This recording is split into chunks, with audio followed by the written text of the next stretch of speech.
Le fait que beaucoup d'États acceptent par principe des dollars au même titre que de l'or, ce fait entraîne les Américains à s'endetter, et à s'endetter gratuitement vis-à-vis de l'étranger, car ce qu'ils lui doivent, ils le lui payent avec des dollars qu'il ne tient qu'à eux d'émettre. Étant donné les conséquences que pourrait avoir une crise qui surviendrait dans un pareil domaine, nous pensons qu'il faut prendre à temps les moyens de l'éviter.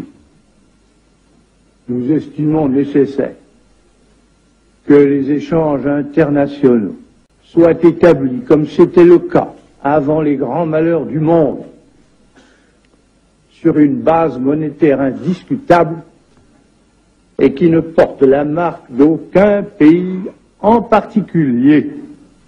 En vérité, on ne voit pas qu'il puisse y avoir réellement de critères, d'étalons autres que l'or.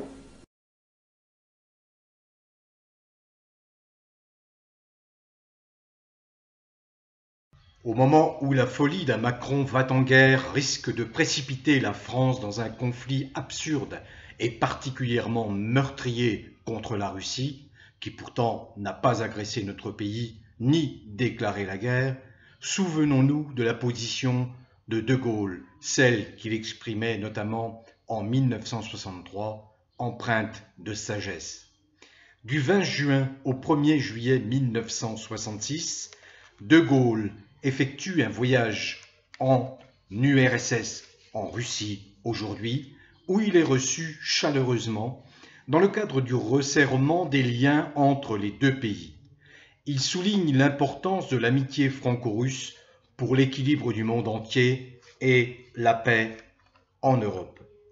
Dans l'esprit de De Gaulle, qui voyait le monde dans sa multipolarité, le rapprochement avec l'URSS, la Russie, tenait en 3 mots: la détente, l'entente et la coopération.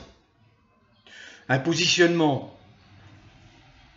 aux antipodes du positionnement d'un fou furieux qui s'appelle Macron et qui risque de plonger notre pays dans le précipice du malheur.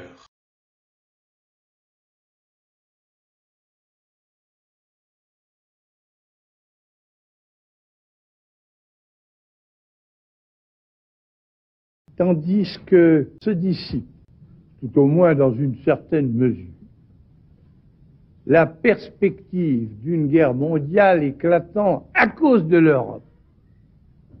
Voici que d'autres conflits où l'Amérique s'engage dans d'autres parties du monde, comme avant-hier en Corée, hier à Cuba, aujourd'hui au Vietnam, ces conflits peuvent, en vertu de la fameuse escalade, prendre une extension telle qu'on aboutisse à une conflagration générale.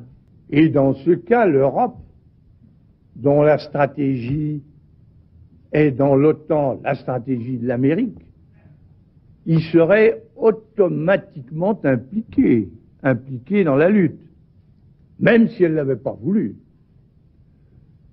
Et ce serait le cas de la France. Notre pays devenant de son côté et par ses propres moyens une puissance atomique, est amené à assumer lui-même les responsabilités politiques et stratégiques que cela comporte. Et responsabilités que leur nature et leur dimension rendent évidemment inaliénables.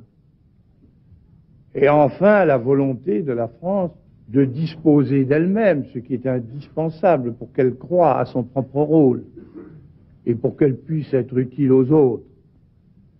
Cette volonté de la France est incompatible avec une organisation de défense dans laquelle elle est subordonnée.